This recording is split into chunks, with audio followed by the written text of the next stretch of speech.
નમસ્કાર, આપ જોઈ રહ્યા છો સ્પાર્ક ટુડે ન્યૂઝ। રાજ્ય સરકાર દ્વારા સમગ્ર ગુજરાત રાજ્યમાં મેડિકલ સ્ટોર દ્વારા ગેરકાયદેસર રીતે વેચાતી પ્રતિબંધિત દવાઓ પર કડક કાર્યવાહી કરવા માટે સ્પષ્ટ સૂચનાઓ આપવામાં આવી છે।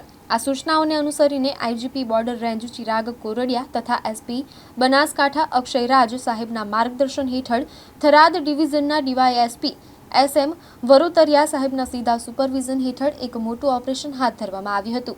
થરાદ શહેરની મહેશ્વરી સોસાયટીમાં આવેલ એક બંધ રહેણાંક મકાનમાં અલ્પરે ઝલામ જેવી પ્રતિબંધિત અને નશાકારક દવા રહેલી હોવાની ગુપ્ત માહિતી પોલીસને મળી હતી। આ દવા લોકોને ડોક્ટર વિના પ્રિસ્ક્રિપ્શન આપીને નશો કરાવવા માટે વેચવામાં આવી રહી હતી। અલ્પ્રેઝલામ ટેબ્લેટ 1,08,000 ટેબ્લેટ જેની અંદાજિત બજાર કિંમત ₹2,43,000 છે। આ માહિતીના આધારે એસઓજી ટીમ અને થરાદ પોલીસ સ્ટાફની ટીમે સંયુક્ત રીતે દબેશ આપી એનડીપીએસ એક્ટ હેઠળ સફળ રેડ હાથ ધરી હતી। રેડ દરમિયાન 1 લાખથી વધુ ટેબ્લેટ સાથે મોટો જથ્થો ઝડપી પાડવામાં આવ્યો હતો।